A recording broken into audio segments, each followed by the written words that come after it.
this from the Granada newsroom.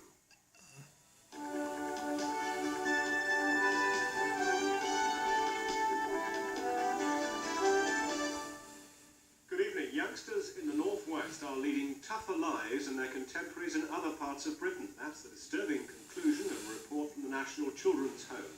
It says thousands of youngsters are suffering because of the government's failure to tackle inequality.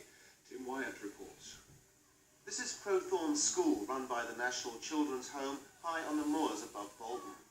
Many of the children here, whom we can't identify for legal reasons, have been at the sharp end of the poverty, abuse and neglect highlighted in the report. The National Children's Home claims that children in the northwest suffer more than anywhere else in Britain, with more single-parent families, more teenage mothers having babies, more children being taken into care, and a higher level of poverty. But why does the northwest fare worse than elsewhere?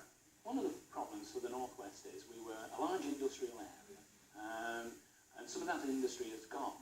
And what's been happening is that money has been put into developing the infrastructure of the region, but money has not been put into people, you might say, and for us, especially children, and children's services, and to families as well.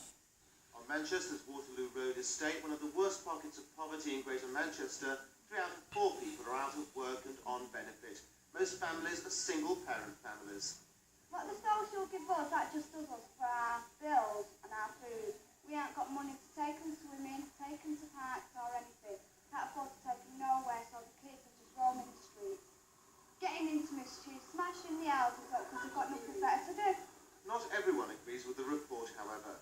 This Manchester children's expert is dubious about the figures used. I think it's a shame that a few statistics are taken out which can really frighten parents and children.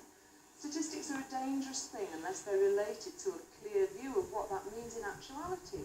What does the number of teenage mums mean if those teenage mums are coping very well and have happy, normally developing children? Crime is on the increase throughout the region. Home Office figures show the biggest increase has been in Derbyshire, where the number of offences has risen by more than a quarter.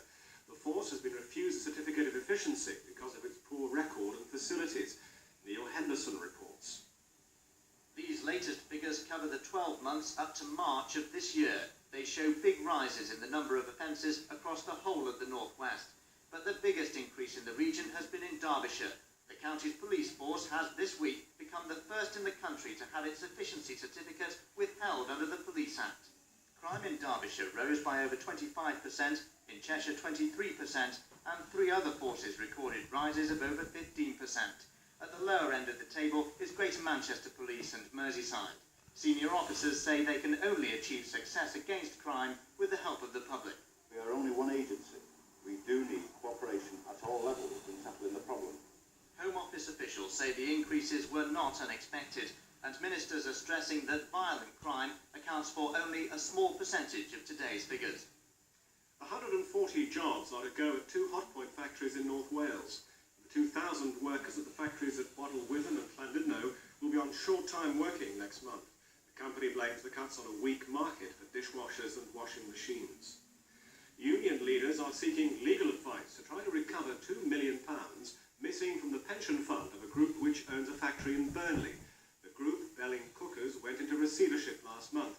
Paul Crone has the details. Cooker makers Belling, including its Burnley-based subsidiary Compound Engineering, went into receivership on May the 29th.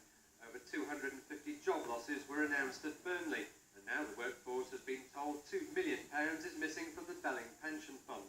Independent trustees appointed to look after the fund say the money was made in the form of a loan last year, but without any fixed repayment date. The trustees say as yet they've no idea who borrowed the £2 million. I'm appalled that our members' money can be made available to someone else without consultation and agreement. It's quite appalling. Independent trustees insist payments of those in the fund won't be affected and they will be paid out. The Belling Cookers Group pension stands at around £23 million. So the £2 million that was borrowed won't spell immediate disaster for the employees.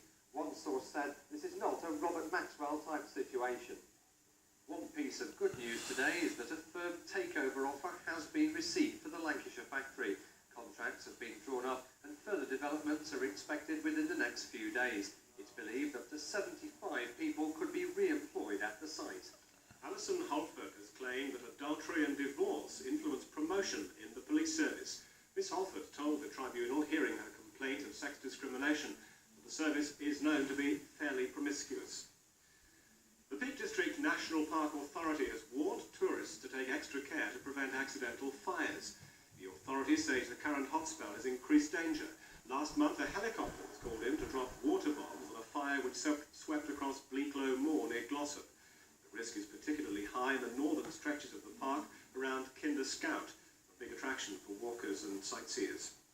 Football now, and Ian Rush has ended weeks of speculation about his future by signing a new contract with Liverpool.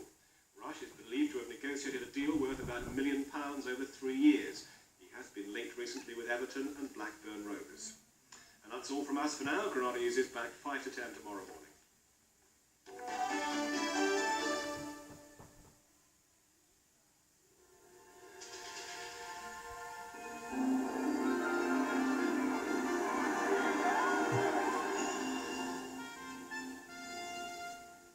Tonight will be dry over almost all of the region, with just a few spots of drizzle possible over coasts and hills. Temperatures will fall no lower than about 10 degrees. Tomorrow morning is likely to get off to a rather grey start in many places, but any odd spots of drizzle will soon die away and things will brighten up a little towards lunchtime. The afternoon will be dry with a few sunny spells, but like today, there will be some fairly large patches of cloud at times. Top temperatures around 20 degrees. Now the outlook for the next few days. The weather is expected to stay quite settled right through the coming weekend. It's going to be dry and there's likely to be more in the way of sunshine than of late, helping temperatures into the mid-20s. That's it. Hello, can victims of chronic phobias who've suffered for years be cured in just a few minutes thanks to a new technique imported from the States? We'll be finding out live on Tomorrow's This Morning. We meet the demon of Fleet Street, that razor-sharp interviewer Lynn Barber, and do blondes really have more fun? A new study's been looking into that age-old question. We reveal the results tomorrow, 10:30. See you then. Gene Hackman in Back 21, concluding after the break.